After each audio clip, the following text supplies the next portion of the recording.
Hello dear students, welcome again to my channel.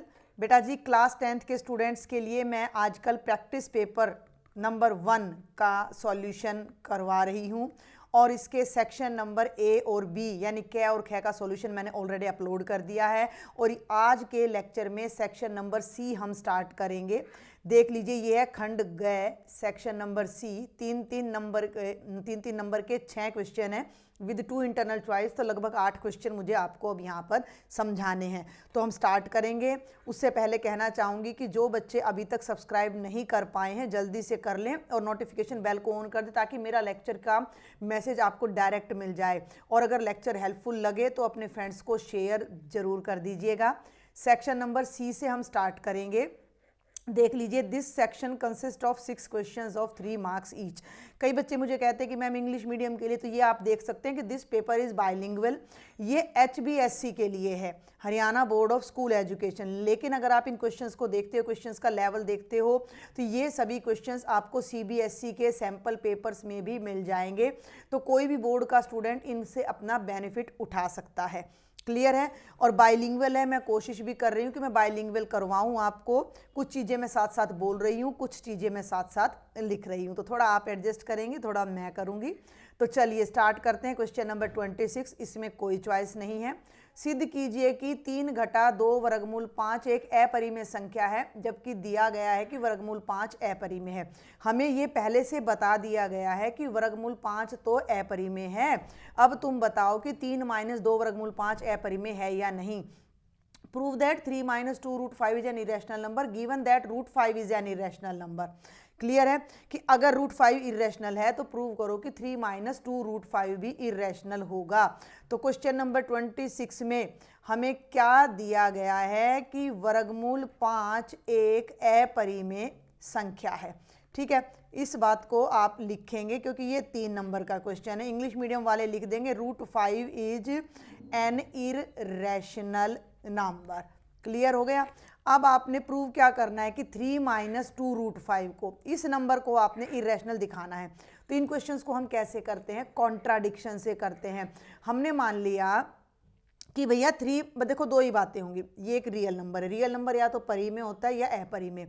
Contradiction में क्या होता है कि हम मान लेते हैं कि 3 - 2 √5 अपरिमेय नहीं है। क्लियर है भाई, ये कह रहा है कि ये अपरिमेय संख्या, हमने मान लिया ये अपरिमेय नहीं है। Let 3 - 2 √5 is not an irrational number. अब अगर कोई नंबर इरेशनल नहीं है तो उसके पास एक ही ऑप्शन बचता है कि वो कैसा नंबर है, वो एक रैशनल नंबर है, यानी कि वो एक कैसी संख्या है? परिमेय संख्या है। क्लियर है।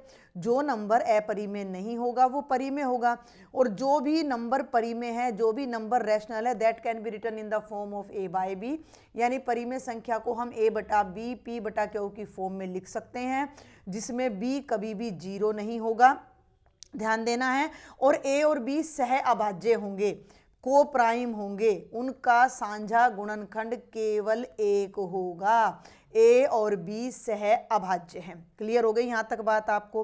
अब इसको आप क्या करोगे? इसको तो एक तरफ रख लो और A/B को इधर लेफ्ट में ले आओ। ठीक है, थोड़ा सा हम इसको ना इधर स्लाइड कर लेते हैं। हमने तो अपना मेन यही क्वेश्चन देखना है। स्टेटमेंट आपको समझ आ गई है। तो 3 - A/B, ठीक है, इसको उठाकर मैं लेफ्ट में ले आई और 2 √5 को राइट में ले गई, तो ये हो गया प्लस का।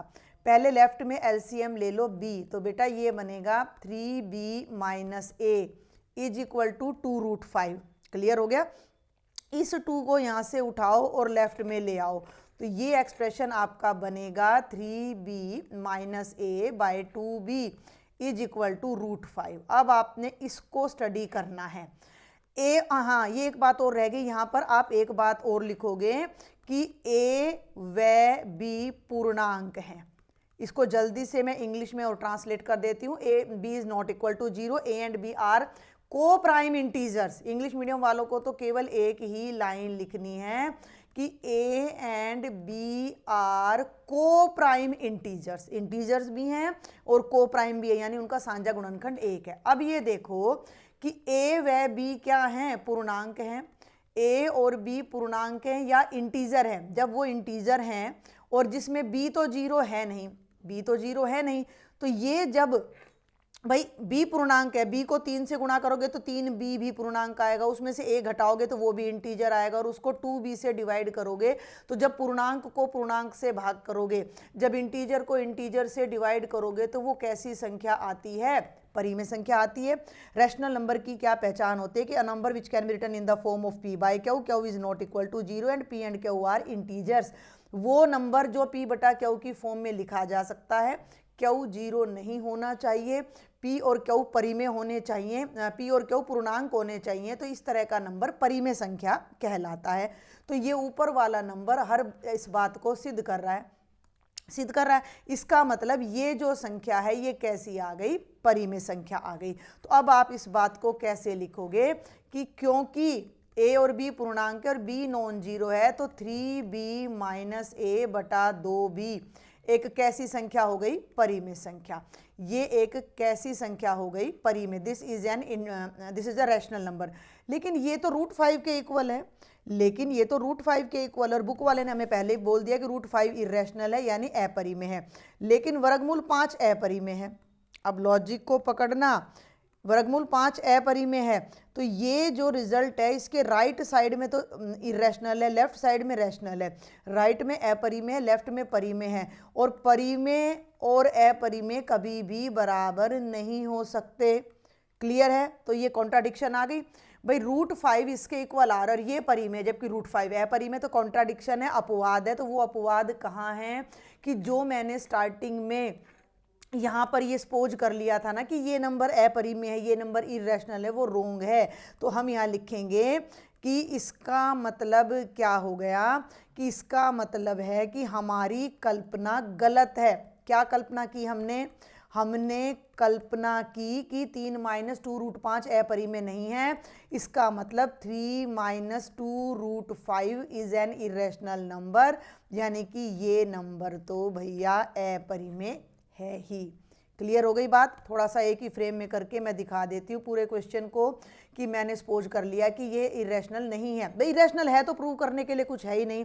मान लिया ये अपरिमेय नहीं है, अपरिमेय नहीं है तो परिमेय है, परिमेय है तो मैं इसको a बटा b की फॉर्म में लिख सकती हूँ। अब इसमें कुछ भी स्क्वायर वगैरह नहीं करना इस तरह के क्वेश्चन में। यहाँ a और b के बारे में सब बातें लिखनी है, पूर्णांक के सह अभाज्य हैं। अब इसको एक तरफ रखो, अंडर रूट वाली टर्म को, बाकी सबको एक तरफ ले आओ, तो ये एक्सप्रेशन यहाँ फाइनली आ जाएगा। लेफ्ट वाला परिमेय बन गया क्योंकि पूर्णांक को पूर्णांक से भाग करोगे, राइट वाला अपरिमेय है, और परिमेय और अपरिमेय बराबर नहीं हो सकते। इसका मतलब जो शुरुआत में हमने सपोज किया था वो गलत किया था, तो हमारा सपोजिशन रोंग था, हमारी कल्पना गलत थी, तो गिवन नंबर जो है वो इरेशनल है, अपरिमेय है।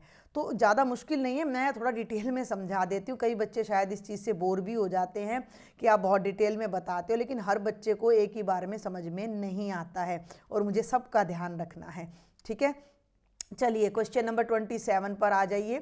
यदि अल्फा और बीटा बहुपद fx बराबर है 5x की 2 घटा 7x जमा 1 के शून्य है, तो अल्फा बटे बीटा जमा बीटा बटे अल्फा का मान ज्ञात करो। बहुत आसान क्वेश्चन है। If alpha and beta are the zeros of this polynomial then find the value of this one. Clear है? समझ में आ रही है बात? तो जल्दी से पहले पॉलिनोमियल लिख लेते हैं यहाँ राइट साइड पर। क्वेश्चन नंबर 27, पॉलिनोमियल आपका है fx 5x² - 7x + 1। इसका कंपैरिजन कर लो ax² + bx + c से, तो x² का कोफिशिएंट a 5 हो जाएगा, x का कोफिशिएंट b -7 हो जाएगा, और कांस्टेंट टर्म c कितनी हो जाएगी बच्चे? 1 हो जाएगी। क्लियर हो गया? अब मेरी बात सुनो, अल्फा और बीटा इसके जीरोज हैं। अल्फा और बीटा अगर इसके जीरोज हैं तो हमें जीरोज और कोफिशिएंट्स के बीच में एक रिलेशन पता है, क्योंकि पहले तो इस बात को लिख लो, अल्फा व बीटा नंबर 1 के शून्यक हैं। Alpha and beta are the zeros of polynomial number 1। तो हमें एक बात पता है कि अल्फा प्लस बीटा होता है -b/a और अल्फा बीटा होता है c/a। Sum of the roots -b/a, product of the roots c/a। b/a सबकी वैल्यू आपके पास है, तो अल्फा प्लस बीटा हो जाएगा -b, पहले से ही माइनस का है तो 2 माइनस मिलकर 7/5। इसको स्लाइड कर लेते हैं, फिर ये मेरा फोटो बीच में आ जाता है। और ये बच्चे अल्फा बीटा की वैल्यू हो गई c/a यानी कि 1/5। अब आपने कैलकुलेट क्या करना है, ये लेफ्ट में देख लो, alpha by beta plus beta by alpha. अब बहुत ध्यान से देखना, बिल्कुल सिंपल क्वेश्चन है। एलसीएम ले लो, अल्फा और बीटा दोनों को मल्टीप्लाई करोगे तो अल्फा बीटा एलसीएम आ गया, बीटा से बीटा कैंसिल हो गया तो ये बन गया अल्फा स्क्वेयर, अल्फा से अल्फा कैंसिल हो गया तो ये बन गया यहाँ पर बीटा स्क्वेयर। क्लियर हो गया। अब अल्फा बीटा की वैल्यू तो मेरे पास है, बच गया alpha square plus beta square. ठीक है, इसको होल्ड पे कर लो, नंबर 1 ऊपर आ चुका है तो इसको नंबर 2 कर लो।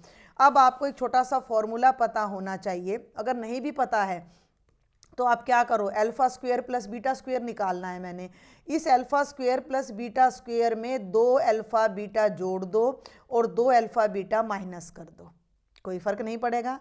ये जो पहली 3 टर्म्स हैं ये अल्फा प्लस बीटा का होल स्क्वेयर हैं, ए प्लस बी होल स्क्वेयर, और ये है साथ में अपना -2 अल्फा बीटा। सबकी वैल्यू आपके पास है। अल्फा प्लस बीटा की वैल्यू 7/5 है तो ये तो हो जाएगा 7/5 का होल स्क्वेयर, और अल्फा बीटा की वैल्यू 1/5 है तो ये हो जाएगा -2 × 1/5। क्लियर है। इसको सॉल्व कर लो, ये हो गया 49/25 - 2/5, 25 एलसीएम ले लो, 49, 5 5 25 और 5 दूनी 10, ये आ गया 39/25। Alpha square plus beta square की वैल्यू ये आ गई, और अल्फा बीटा की वैल्यू आपके पास ऑलरेडी थी कितनी, 1/5। क्लियर है। अब आपने जो वैल्यू निकालनी है वो ये है। ठीक है भाई, alpha by beta plus beta by alpha किसके बराबर है, alpha square plus beta square by alpha beta.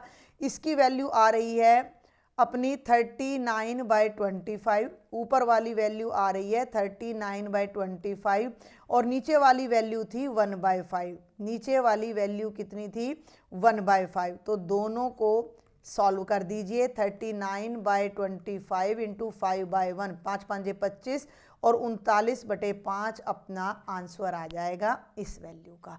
तो हमने यहाँ पर ट्रिक लगानी है कि गिवन, हमें तो पोलिनोमियल में एक ही बात हमने सीख रखी है, sum of the roots and the product of the roots. और जब भी इस तरह का कोई क्वेश्चन आपको मिलता है तो आपने इस तरह से यहाँ जाना है और अपनी अलजेब्रिक आइडेंटिटी लगानी है। ये डायरेक्ट भी होती है आइडेंटिटी कि alpha square plus beta square is equal to alpha plus beta whole square -2 alpha beta, ये वाली। लेकिन याद नहीं है तो 2 अल्फा बीटा जोड़ दिया, 2 अल्फा बीटा माइनस कर दिया और ये बन गया। थोड़ी प्रैक्टिस करनी पड़ेगी। सब वैल्यूज आपके पास थी उनको हमने यहाँ पर पुट कर दिया। तो बच्चे ये था आपका क्वेश्चन नंबर 27। इस तरह के क्वेश्चंस की और प्रैक्टिस अभी हम करेंगे। 4 प्रैक्टिस पेपर है, चारों को ही सॉल्व करेंगे। अब हम आ जाते हैं क्वेश्चन नंबर 28 पर, जिसमें आप देख सकते हो कि आपको इंटरनल चॉइस दी गई है, या तो आपने ये ऊपर वाला क्वेश्चन सॉल्व करना है या नीचे वाला।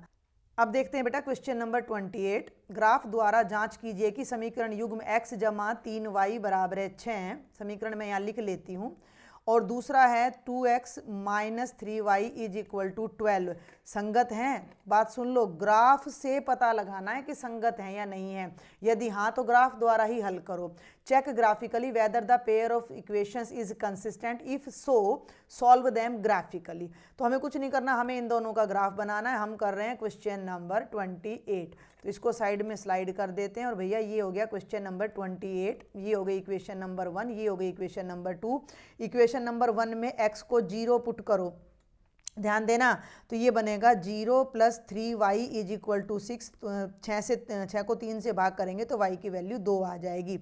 यहाँ पर मैं टेबल बना देती हूँ, x 0 और y 2। एक बार क्या करो, समीकरण नंबर 1 में इक्वेशन नंबर 1 में y को 0 पुट कर दो। जब आप y को 0 पुट करोगे तो ये बनेगा x + 0 = 6, यानी x की वैल्यू 6 आ जाएगी। तो जब मैंने y को 0 रखा तो x की वैल्यू 6 आ गई। तो ये बन गई अपनी इक्वेशन नंबर 1 की टेबल।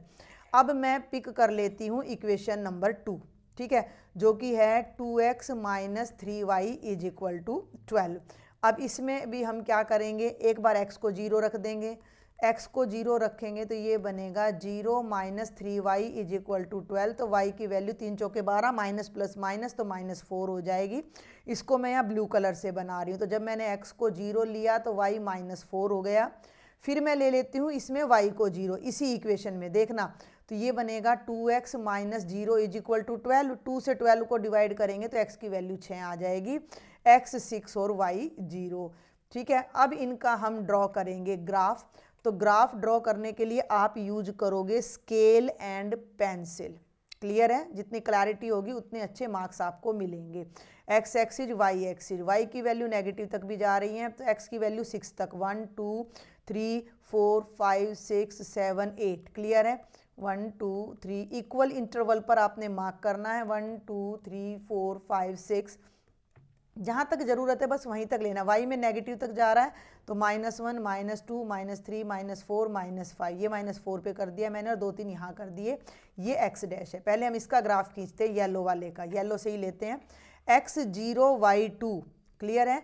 x6 y0, 2 डॉट हैं, आप स्केल से मिलाइएगा तो बिल्कुल सीधी आपकी ये लाइन यहाँ आ जाएगी। ठीक है, और अब ब्लू वाला यानी सेकंड इक्वेशन का ग्राफ लेते हैं। x0 y -4, तो ये वाला पॉइंट आ जाएगा, x6 y0 ये वाला पॉइंट आ जाएगा। और ये हमने ग्राफ ड्रॉ कर दिया और अब हमने देखा कि ग्राफ में दोनों लाइंस एक पॉइंट पर इंटरसेक्ट कर रही हैं। इसका मतलब जब लाइन एक पॉइंट पर इंटरसेक्ट करे या दोनों ही लाइंस कोइंसिडेंट हो जाएं, संपाती हो जाएं, तो इक्वेशन का हल होता है। और जब सॉल्यूशन होता है तो वो सिस्टम संगत होता है, या इंग्लिश में कहूँ तो कंसिस्टेंट होता है। Is it okay? When two lines intersect each other at one point then the system is consistent. जब दो रेखाएं एक दूसरे को एक बिंदु पर प्रतिच्छेद करती हैं तो संगत होती हैं, संगत होती हैं तो एक ही हल आएगा और वो हल होगा, वो सॉल्यूशन होगा ये वाला पॉइंट x6 और y0। तो हमारा सॉल्यूशन बन जाएगा x6 और y0। तो बिल्कुल आसान सा क्वेश्चन था।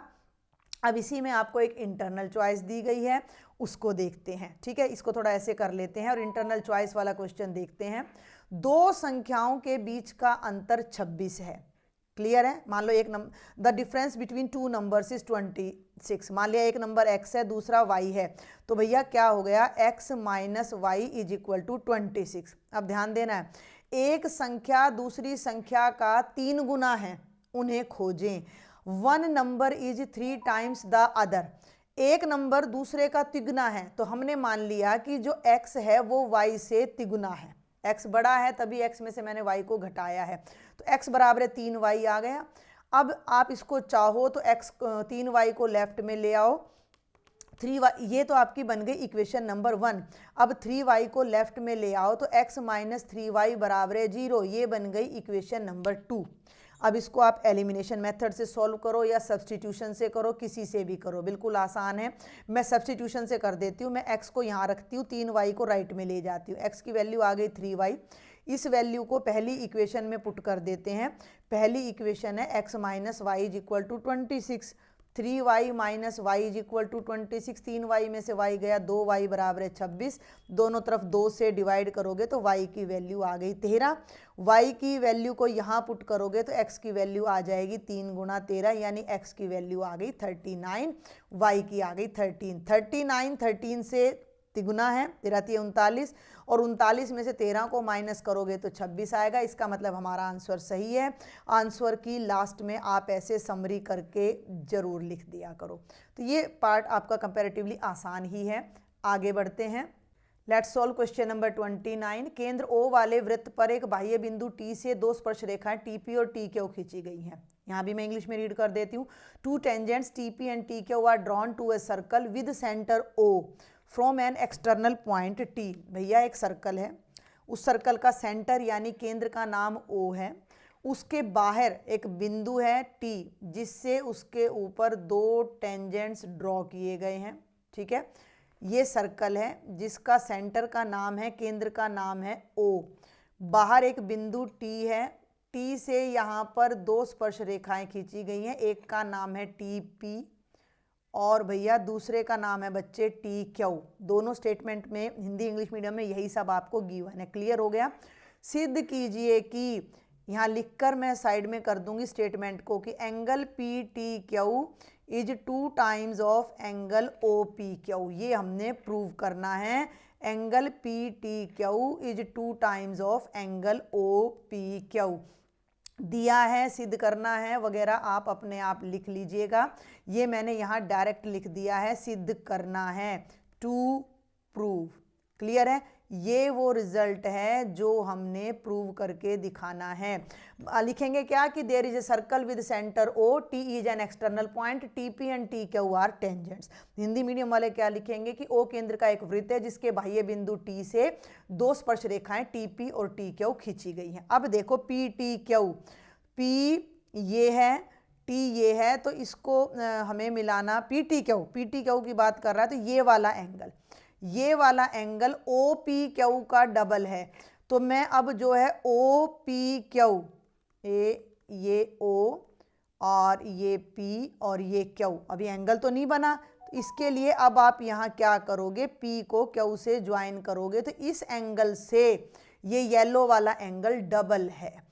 वाइट एंगल फिर लिख रही हूँ मैं, ध्यान देना कि angle P T Q, yellow को मैं येलो से लिखती हूँ ताकि आपको ध्यान रहे कि angle P T Q is equal to double of angle O P Q. समझ जाएंगे?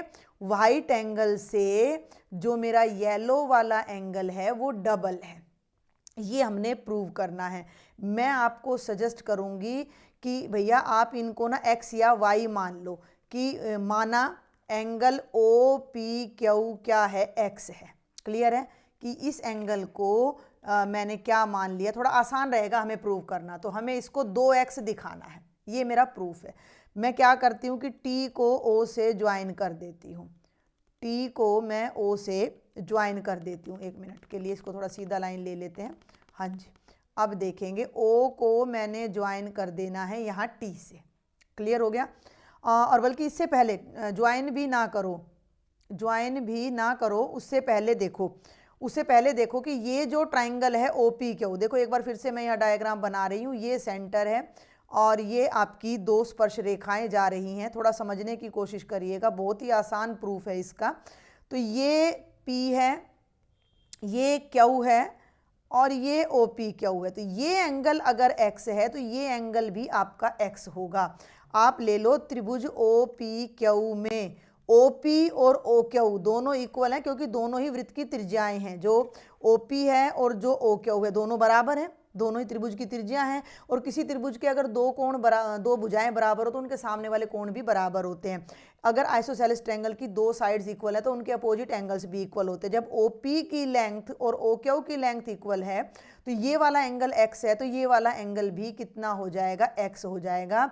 तो जो एंगल OQP है वो एंगल OPQ के इक्वल आ जाएगा, x आ जाएगा। क्लियर हो गया? और किसी भी ट्रायंगल के जो तीनों एंगल्स, भाई जब ये x है तो ये भी x हो गया, तो तीसरा एंगल और निकाल लेते हैं हम। सुनना मेरी बात ध्यान से, तीसरा एंगल और निकाल लेते हैं। ट्रायंगल के तीनों एंगल्स का सम क्या होता है, 180। तो ट्रायंगल OPQ में क्या होगा कि angle OPQ plus angle OQP plus angle POQ कितना हो गया, 180 डिग्री। ये भी x है, ये भी x है। POQ इज इक्वल टू कितना हो गया, 180 डिग्री। अब देखो ये दोनों मिलकर हो गए 2x, इनको ले जाओ राइट में, तो एंगल POQ हो गया 180 माइनस 2x, 180 माइनस 2x। क्या ये बात हर बच्चे को क्लियर हो गई? बहुत सिंपल सी बात मैंने यहाँ बताई है कि जब हम यहाँ पर ये वाला ट्रायंगल बना रहे हैं, ये वाला ट्रायंगल रेड वाला दिख रहा है सबको, इसमें दो त्रिज्याएं हैं, दो रेडियस हैं, तो ये भी रेडियस है और ये भी, तो दोनों के अपोजिट एंगल्स इक्वल होंगे। जब मैंने इस एंगल को x लिया तो ये भी x आ गया, तो ये कितना बच गया, 180 माइनस 2x। हमने इस एंगल तक जाना है। इस एंगल का और इसका सम ऑलवेज 180 होता है, अगर आपको याद हो। नहीं याद हो तो मैं आपको डायरेक्ट प्रूफ यहाँ दे देती हूँ। थोड़ा सा हम यहाँ से कुछ ये पार्ट इरेज कर देते हैं थोड़ी देर के लिए, और अब आगे बढ़ेंगे क्योंकि 3 नंबर का है तो मैं थोड़ा डिटेल में समझा रही हूँ इस क्वेश्चन को। अब आ जाओ इस आपके क्वाड्रिलेटरल पर। क्वाड्रिलेटरल का नाम है O, अलग कलर ले लेती हूँ मैं, OPT और Q में टेंजेंट से जाने वाला रेडियस परपेंडिकुलर होता है, तो ये एंगल भी 90 है और ये एंगल भी 90 है। तो अब आप यहाँ लिखोगे चतुर्भुज यानी quadrilateral O P T Q में एंगल P और एंगल Q दोनों 90 डिग्री के हैं। क्यों हैं? कारण आप लिखोगे स्पर्श बिंदु से जाने वाली त्रिज्या उस पर लंब होती है। रेडियस फ्रॉम टेंजेंट या radius at the point of contact is perpendicular to the tangent. Part 2 में भी ये रिजल्ट यूज हुआ था।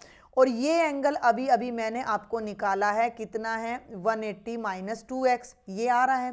क्वाड्रिलेटरल के चारों एंगल्स का सम कितना होता है 360 होता है। तो angle O plus angle P plus angle Q plus angle PTQ is equal to 360। चतुर्भुज OPTQ में अब एंगल O यानी POQ, तो एंगल O कितना है 180 माइनस 2x, एंगल P कितना है 90, एंगल Q कितना है 90, और बच्चे ये हो जाएगा एंगल PTQ। थोड़ा स्लाइड कर लेती हूँ इधर, अच्छे से आपको दिख जाएगा। ये अपना हो जाएगा angle PTQ is equal to 360। अब ध्यान दो 90 90 180, 180 और 180 360, तो 360 से 360 कट गया और ये बन गया minus 2x plus angle PTQ is equal to 0। Right side में ले जाओ 2x को, तो एंगल PTQ हो गया 2x। और x कौन सा एंगल मैंने लिया था? x एंगल था एंगल OPQ। देख लो एंगल OPQ, नाम देने से हमारा काम थोड़ा आसान हो जाता है, तो ये डबल हो जाएगा एंगल OPQ से। तो इस तरीके से अगर हम इसे करते हैं तो ये हमारा इजी पड़ता है। आप चाहो तो इसमें एक दो स्टेप स्किप कर सकते हो। कौन सा स्टेप? आप चाहो तो यहाँ पर ये चारों एंगल का सम 180 ना दिखाकर डायरेक्ट भी आप कह सकते हो कि किसी सर्कल पे जब ये दो टेंजेंट ड्रॉ होते हैं और यहाँ हम टच करते हैं तो इन दोनों का सम 180 होता है। तो ये कितना आ गया 180 माइनस 2x, और ये कितना आ जाएगा, इनको दोनों को जब हम जोड़ेंगे, इसको हमने कुछ भी मान लिया ZYX, तो दोनों को जोड़ेंगे तो ये 2x के इक्वल हमारा आ जाएगा। ये एक नंबर में भी इस तरह का क्वेश्चन आ जाता है। कई बार ये वाला क्वेश्चन आपको दे देते हैं और ये पूछ लेते हैं। कई बार ये पूरा एंगल आपको एंगल दे देते हैं और ये वाला एंगल आपसे पूछा जाता है। इनको बाद में डिस्कस करेंगे, अभी फिलहाल आप इसी क्वेश्चन को समझें कि मैंने क्या किया। मैंने इसको x लिया तो ये भी x हो गया, ये 180 माइनस 2x हो गया, और इन चारों का सम क्योंकि 360 है तो उसकी वजह से ये 2x आ गया, यानी इस वाले एंगल का डबल आ गया। तो PTQ OPQ का डबल आ जाता है। वैसे ये NCERT में ही आपकी थ्योरम भी है। क्लियर है? क्वेश्चन नंबर 29 को आप एक तरीके से और कर सकते हो, वैसे जो मैंने आपको बताया वो आपको कंपैरेटिवली इजी पड़ने वाला है। हमने क्या लेना है कि angle PTQ is double of OPQ, यानी कि ये वाला एंगल यहाँ पर जब हम ये लाइन खींच देंगे तो इस एंगल से क्या है, डबल है। डबल पर ये निशान में लगा देती हूँ, इसको डबल दिखाना है। T पे जो एंगल है इस वाले एंगल से हमने इसको डबल दिखाना है। तो यहाँ जो एंगल है अगर मैं इसको x मान लूँ, ठीक है, अब मेरी बात को ध्यान से सुनेंगे, तो जो ये TPQ जो ट्राइंगल बनता है ये एक समद्विबाहु त्रिभुज है, क्योंकि TP और TQ की लंबाई बराबर है। ठीक है, तो angle T plus angle TPQ plus angle TQP, तीनों का जोड़ कितना हो जाएगा 180। क्लियर है? ये दोनों बराबर हैं, इनको इसको मैंने मान लिया y, तो ये वाला भी मेरा कितना होगा y, क्योंकि दोनों साइड्स इक्वल हैं तो इसका दोनों के अपोजिट एंगल इक्वल होगा। तो x प्लस y हो गया 180, ये हो गया 2y। आप x को ले जाओ राइट साइड में तो ये हो जाएगा 180 माइनस एक्स। अब 2 को ले जाओ राइट साइड में तो ये हो जाएगा 180 माइनस एक्स बाई 2। तो y की वैल्यू हो जाएगी 180 को 2 से डिवाइड करोगे माइनस एक्स बाई 2, ये आ गई y की वैल्यू। अब यहाँ आपने थोड़ा सा ध्यान देना है, मैं इसको थोड़ा सा जूम कर रही हूँ फिगर को आपको समझाने के लिए कि ये जो कंप्लीट एंगल है वाइट कलर का, ये कंप्लीट एंगल 90 है, क्योंकि ये तो टेंजेंट है और ये वाइट कलर में ये अपना रेडियस है। तो टेंजेंट और रेडियस एक दूसरे पर परपेंडिकुलर होते हैं, तो ये पूरा एंगल 90 है। सुन रहे हो? अंदर वाला OPQ और y, ठीक है। इसी बात को अब हम यहाँ यूज करने जा रहे हैं कि angle O P Q plus Y मिलके 90 डिग्री है। रीजन मैंने आपको बता दिया कि भैया ये इस पे परपेंडिकुलर है। अब वाई की वैल्यू ये रही आपके सामने, तो इसको यहाँ पुट कर दो 90 माइनस x/2। क्लियर है? तो ये हो जाएगा angle O P Q plus 90 minus x/2 is equal to 90। 90 से 90 कैंसिल हो गया, x/2 को राइट में ले जाओ तो एंगल ओ पी क्यू कितना हो जाएगा, x/2 आ जाएगा। क्लियर है? इस 2 को लेफ्ट में ले आओ, इस 2 को लेफ्ट में ले आओ तो 2 times of angle O P Q is equal to x, और x किसको माना था, पी टी क्यू को, तो एंगल ओ पी क्यू से डबल हो गया एंगल पी टी क्यू। बात वही है, मैंने पहले अंदर वाले को x माना था, फिर बाहर वाला प्रूव किया था। अब मैंने बाहर वाले को, क्योंकि एनसीईआरटी में शायद ये वाला प्रूफ है तो कहीं आप लोग कंफ्यूज ना हो जाओ, इसलिए मैंने ये दूसरा प्रूफ आपको दे दिया है। जल्दी से फिर से रिपीट कर रही हूँ कि अगर ये वाला एंगल x है और ये दोनों बाहर वाले y हो जाएंगे तो इन तीनों का सम 180, तो ये y की वैल्यू आ जाएगी, आ गई। अब आपने यहाँ पे फोकस करना है कि y plus O P Q को भी आप कोई नाम z दे सकते हो, तो दोनों का सम 90 है। वैल्यू पुट की तो ये x के इक्वल आ गया और ये एक दूसरे का जो पी टी क्यू है वो ओ पी क्यू का डबल हो जाता है। पहले वाले में मैंने अंदर x लिया था, तो जो भी आपको बेटर लगे वो तरीका आप अपना सकते हो। अगले क्वेश्चन पर चलते हैं। तो अब हम बढ़ते हैं क्वेश्चन नंबर 30 पर, इसको इरेज कर देते हैं और अपना देखते हैं क्वेश्चन नंबर 30। ट्रिग्नोमेट्री से है भाई ये क्वेश्चन हमारा। देखेंगे क्या क्वेश्चन है। प्रूव दैट, या सिद्ध कीजिए, cosecant theta minus cotangent theta का होल स्क्वायर बराबर है 1 minus cos theta by 1 plus cos theta. तो जब भी इस तरह का क्वेश्चन आपको मिलता है तो आप क्या करेंगे, आप इसको साइन कॉस में कन्वर्ट कर लो लेफ्ट हैंड साइड को। देखते हैं लेफ्ट हैंड साइड से अपना स्टार्ट करते हैं।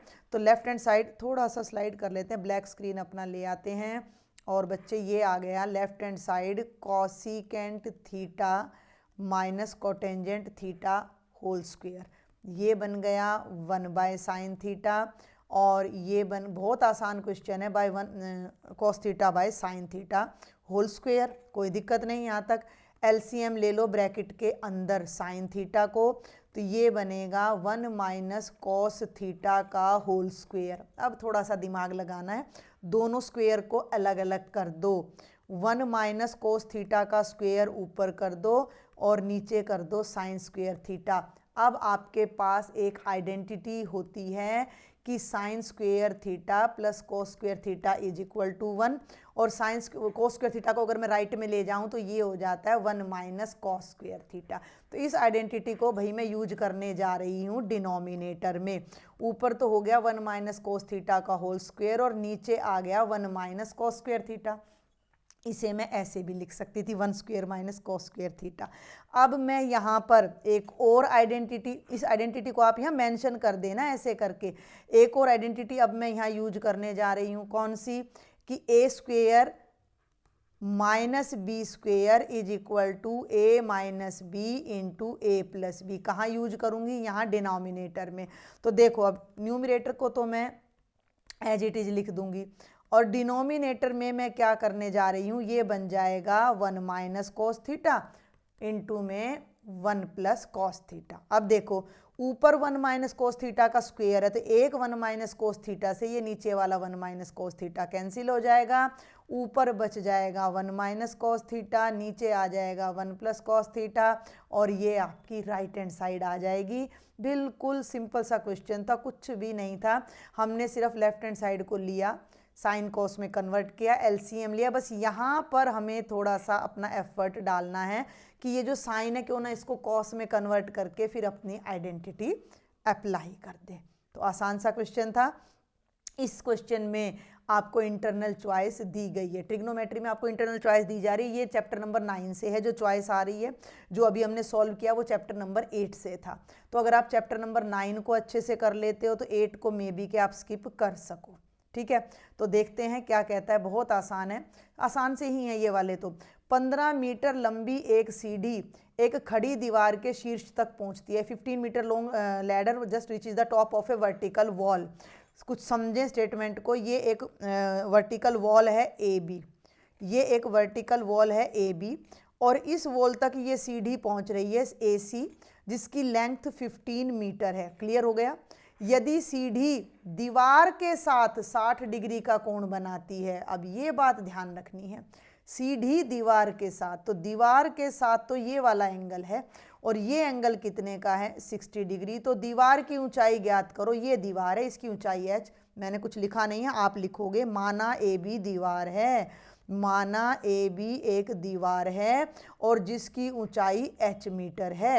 AC CD है, फिर आप लिखोगे AC CD है और भैया AC बराबर है कितना है 15 मीटर है और एंगल A 60 है। अब आप क्या करो, ये एंगल 90 है, वो 60 है, तो ये कितना हो जाएगा 30 डिग्री हो जाएगा। अब मुझे निकालना क्या है, अगर मैं 30 डिग्री के एंगल को लेती हूँ तो इसके जस्ट सामने परपेंडिकुलर है और ये हाइपोटेन्यूज है। तो परपेंडिकुलर और हाइपोटेन्यूज से क्या बनता है साइन थीटा, तो साइन सी बन जाएगा परपेंडिकुलर बाय हाइपोटेन्यूज। क्लियर है। साइन सी का मतलब है साइन 30 डिग्री, परपेंडिकुलर का मतलब है ए बी, एच का मतलब है ए सी, जो कि हो गया h/15। ये होता है 1/2 इज इक्वल टू h/15। बहुत ही आसान सा क्वेश्चन है ये। 1/2 इज इक्वल टू h/15, इधर ले जाओ, 15/2 इज इक्वल टू h। 15 को 2 से डिवाइड करोगे तो दीवार की जो हाइट है वो 7.5 मीटर आ जाएगी। तो बहुत आसान क्वेश्चन था। आगे बढ़ते हैं और ये है बेटा हमारा लास्ट क्वेश्चन इस सेक्शन का, क्वेश्चन नंबर 31। एक खेल में प्रवेश शुल्क 5 रुपये है। एक गेम है जिसमें अगर आपने एंट्री लेनी है तो आपको 5 रुपये देने पड़ेंगे। खेल में एक सिक्के को 3 बार उछालना है, क्वाइन को 3 टाइम टॉस करना है। 1 या 2 चित आते हैं तो श्वेता को उसका प्रवेश शुल्क वापस मिल जाता है। यदि 1 हेड आया या 2 हेड आए तो उसको 5 रुपये वापस मिल जाएंगे। यदि 3 चित्त आते हैं यानी 3 बार हेड आया तो उसे प्रवेश शुल्क दुगना मिलता है, यानी उसको 5 की जगह 10 रुपये मिल जाएंगे, अन्यथा वह हार जाएगी।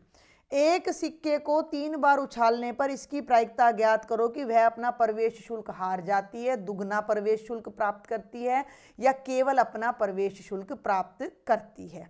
कहानी समझ में आई। एक बार जल्दी से इंग्लिश में रीड कर देती हूँ स्टेटमेंट को। In a game the entry fee is ₹5। एक गेम में एंटर करने की फीस 5 रुपये है। वो कहता है कि आपको एक क्वाइन को 3 टाइम्स टॉस करना है। अगर आपका 1 बार हेड आया, सुन लो बात ध्यान से, या 2 बार हेड आया तो यू विल गेट 5 रुपीज़। अगर आपका 3 बार हेड आता है तो आपको डबल मिलेगा यानी 10 रुपये मिलेंगे, otherwise you will lose the game. ये आपका स्टेटमेंट है। क्लियर है। तो आपसे ये क्या पूछ रहा है, किस बात की प्रोबेबिलिटी पूछ रहा है कि find the probability of losing, he loses the entry, he she है, she loses the entry fee, यानी उसका वो सारा का सारा गेम हार जाती है, या डबल एंट्री फी मिलती है या केवल अपनी एंट्री फीस मिलती है। तो जल्दी से इस क्वेश्चन को देखते हैं कि जब हम क्वाइन को 3 टाइम्स टॉस करते हैं तो हमारे पास क्या क्या आता है। हमारे पास देखो, मैं कई बच्चों को ना ये बनाना ही नहीं आता है, तो सबसे पहले तो आप क्या करा करो कि अगर हम क्वाइन को 1 ही बार टॉस करते हैं तो या तो मेरा हेड आएगा या टेल आएगा। क्लियर है। 2 बार टॉस करते हैं तो मेरा क्या आएगा, इनके पीछे एक बार एच लगा दो, एच एच टी एच, एक बार इन दोनों के पीछे टी लगा दो, एच टी और टी टी। क्लियर है। मेरी बात को बहुत ध्यान से समझना। ये जब एक क्वाइन को टॉस करते हैं तो है, एक सिक्के को उछालते हैं, जब 2 सिक्कों को उछालते हैं तो ये आपके पॉसिबल आउटकम, संभावित परिणाम आते हैं, और जब 3 सिक्कों को उछालते हैं तो आपने इन चारों के पीछे एक बार एच लगा देना है, इन चारों के पीछे, और एक बार इन चारों के पीछे टी लगा देना, आपके सभी संभावित परिणाम आ जाएंगे। तो देखते जाओ। अब एच एच एच, सबके पीछे मैं एच लगा रही हूँ, T H H, H T H और टी टी एच, 4 हो गए। अब मैं इन्हीं चारों के पीछे एक बार टी लगा दूंगी तो मेरे बाकी के परिणाम भी आ जाएंगे, मेरी कहीं गलती भी नहीं होगी। H H T, T H T, थोड़ा और स्लाइड कर लेते हैं, और बच्चे ये आ गया एच टी टी और टी टी टी। तो ये आपके कुल संभावित परिणाम कितने हो गए, टोटल आउटकम्स। इंग्लिश में अगर मैं बोलूं तो total outcomes, total possible outcomes बच्चे आपके हो गए 8। क्लियर है। 8 आउटकम हो गए। अब हमारा पहला केस है कि वह अपना प्रवेश शुल्क हार जाती है। तो हमने मान लिया, माना ई बराबर है वो अपना, ये 5 रुपये का कोई लेना देना नहीं है, प्रवेश शुल्क रुपए लिख दिया मैंने भी, हार जाती है, प्रवेश शुल्क हार जाती है। She losses his her entry fees, जो उसकी एंट्री फीस है वो उसको हार जाती है। अब वो एंट्री फीस कब हारेगी? जब उसका एक बार भी हेड नहीं आता।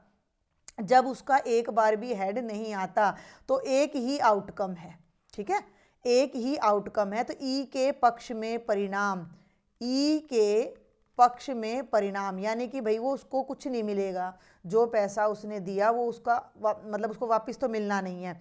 और वो पैसा कब वापस नहीं मिलेगा? जब एक बार भी हेड नहीं आएगा। अगर एक हेड आता है उसको 5 रुपये मिलेंगे, 2 बार ऐड आता है तो भी 5 रुपये वापस मिल जाएंगे, 3 बार ऐड आता है तो 10 रुपये वापस मिल जाएंगे। लेकिन अगर हेड आता ही नहीं है तो वो हार जाती है। समझ में आ रही है बात? शी लूजेस द गेम, अन्यथा वह हार जाती है। तो उसके पक्ष में कितने परिणाम है? एक ही परिणाम है। कौन सा? T, favourable outcomes favourable to E. English में एक ही बार लिखूंगी मैं, इंग्लिश में अब यहाँ पर आउटकम्स फेवरेबल, आउटकम्स फेवरेबल, एक मिनट भैया, ये मुझे याद नहीं रहता क्योंकि इसमें मुझे ना पिक दिखाई नहीं देती है। आउटकम्स फेवरेबल टू ई कितने हैं? 1। तो ई की जो प्रोबेबिलिटी है, या आप इसको E1 नाम दे दो क्योंकि आगे भी हमें इवेंट लेना है, वो हो जाएगी 1/8 कि भैया वो अपनी एंट्री फी को हार जाएगी। तो उसकी प्रोबेबिलिटी 1/8 है क्योंकि एक ही चांस है उसका हारने का, बाकी जीतने के चांसेस ज़्यादा हैं। अब हम दूसरा केस पर आ जाते हैं कि उसको दुगना प्रवेश शुल्क मिलेगा, double, she will get the double money. तो डबल कब है? जब 3 हेड आते हैं। 3 हेड अगर उसके आते हैं, देख लो, तो उसको डबल मिलता है। तो उसके लिए भी एक ही आउटकम है क्योंकि 3 हेड आपके केवल और केवल एक ही बार आ रहे हैं। तो इस इवेंट को, सेकंड पार्ट के इवेंट को आप नाम दोगे E2, जिसमें उसको डबल एंट्री फीस मिलती है, 2 गुना मिलता है। सुन रहे हो मेरी बात को? तो उसके लिए एक ही आउटकम फेवरेबल है, HHH। तो E2 की प्रोबेबिलिटी भी हो जाएगी 1/8। क्लियर है? अब बच गया तीसरा केस, बच गया बीच वाला। तीसरा केस क्या है? अपना प्रवेश शुल्क, केवल जो पैसा उसने लगाया है उसको वही मिलेगा। वो पैसा कब मिलेगा? जब एक हेड आए या 2 हेड आए। तो एक हेड या 2 हेड आने की पॉसिबिलिटीज कितनी है? 6 हैं। देख लो, 1 2 3 4 5 और 6। तो ये वो केस हैं जब या तो एक बार हेड आ रहा है या 2 बार। इसका मतलब उसको अपने 5 रुपये वापस मिल रहे हैं। तो इसकी प्रोबेबिलिटी हो जाएगी 6/8 यानी कि 3/4। तो ये आपका कंप्लीट सॉल्यूशन था सेक्शन नंबर सी का, जिसमें आपके 3 मार्क्स के 6 क्वेश्चंस थे। मैंने आपको 8 क्वेश्चन सॉल्व करवाए हैं। कोई भी डाउट है, कोई भी क्वेरी है तो आप मुझे कमेंट बॉक्स में लिख सकते हो। टेलीग्राम पे मैंने ग्रुप बनाया हुआ है, कॉमन ग्रुप है 9 to 12 का, उसको ज्वाइन करके भी अपने डाउट्स मुझसे वहाँ शेयर कर सकते हो। और अगर लेक्चर पसंद आए तो भाई सब्सक्राइब करें और ज़्यादा से ज़्यादा फ्रेंड्स को शेयर भी ज़रूर करें। Thank you.